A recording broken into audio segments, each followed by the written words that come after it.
Bienvenidos al curso de teoría de la medida y continuamos entonces trabajando con conjuntos no medibles en el sentido del EB y vamos a desarrollar entonces la idea, ¿no? Habíamos visto en el video anterior que introducíamos en el intervalo 0,1 una operación que era la operación módulo 1, la suma módulo 1 entre dos elementos, y a través de esta suma módulo 1 establecíamos una relación de equivalencia. X equivalente a Y si y solamente si la suma módulo 1 de sus elementos está en Q interceptado con el intervalo 0,1.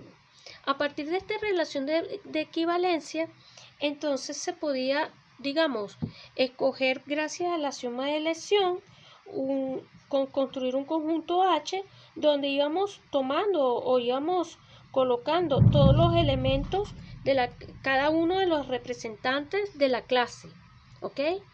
Tomábamos esto y formábamos este conjunto, y teníamos que, cuando pensábamos entre comillas en los elementos trasladados, los H sub I, que no era otra cosa que H más un cierto Q sub I, donde habíamos enumerado los Q sub I como el conjunto, o sea, todos los racionales que pertenezcan a Q interceptado con 0,1.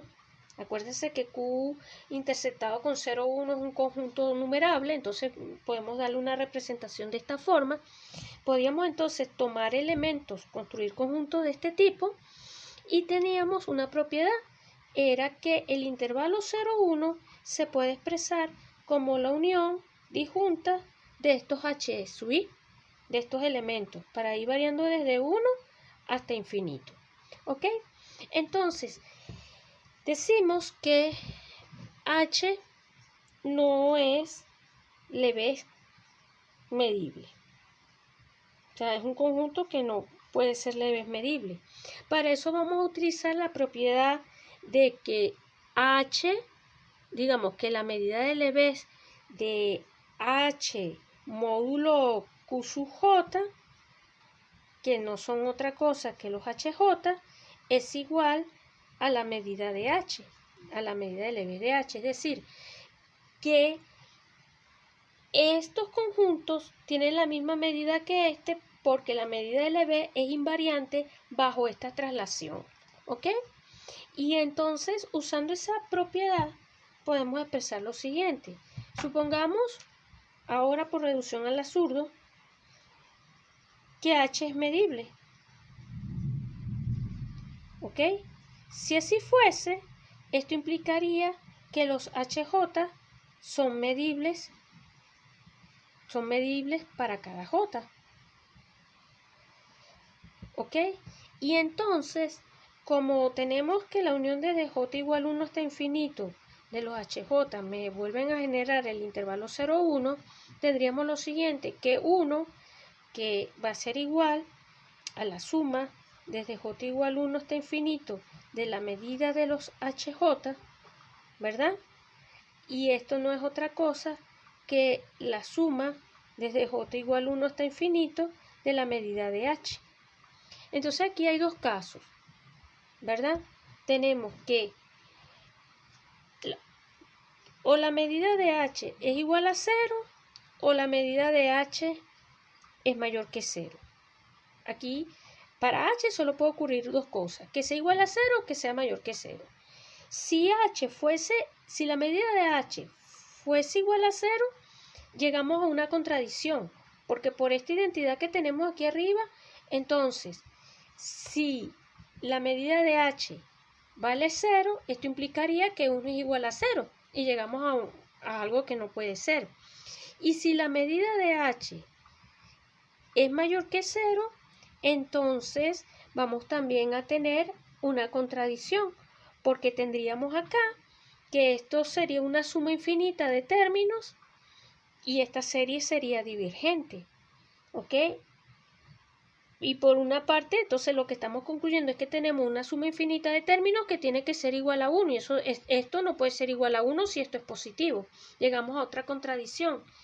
esa contradicción viene de suponer que H es medible. Entonces, así, por reducción al absurdo, concluimos que el conjunto no puede ser medible. ¿Ok? Ahora vamos a decir otra propiedad, vamos a llamarlo lema.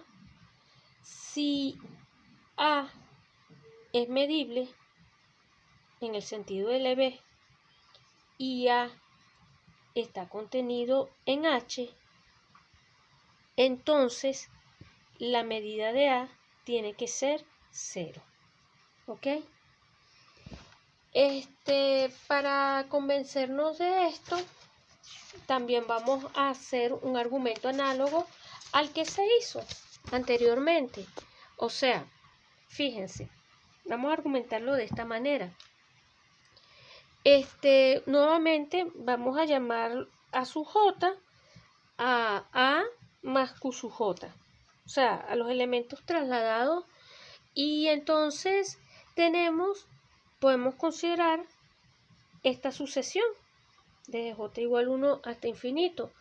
Esto es una sucesión, por el video anterior, de conjuntos disjuntos medibles, por los mismos argumentos de este video y del video anterior. Son medibles y las medidas son iguales a la del conjunto original.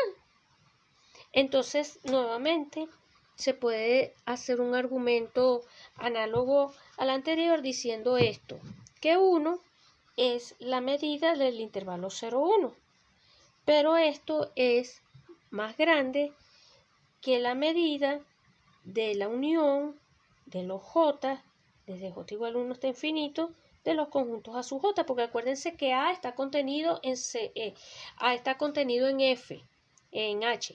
A está contenido en H y H es la unión de estos ciertos HJ que vuelven a generar 0, 1. O sea, H, mejor dicho, A está contenido en H, que está contenido en la unión.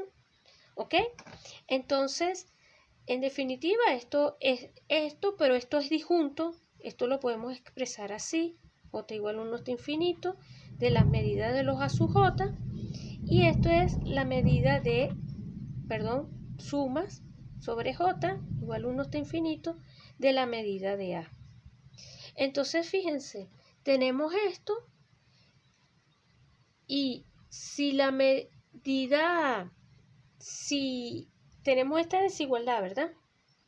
Y aquí entonces, si la medida de A fuese positivo, entonces volveríamos a caer en una incongruencia, porque si esto fuese positivo, tengo aquí una serie que me va a diverger y al mismo tiempo está acotada por 1. Llega una contradicción.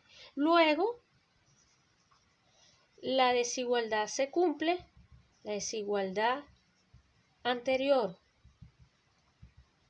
se cumple solo si la medida de A, la medida del LB de A, es igual a 0. ¿Ok? Entonces, bueno, la única manera para que un conjunto esté contenido en H y sea medible es que tenga medida del LB igual a 0. Esa es la única opción que hay allí. Bueno, con este conjunto ya hemos entonces demostrado lo siguiente, que existe en 0, 1 un conjunto que no es medible, que no es Lebesgue medible. ¿Ok?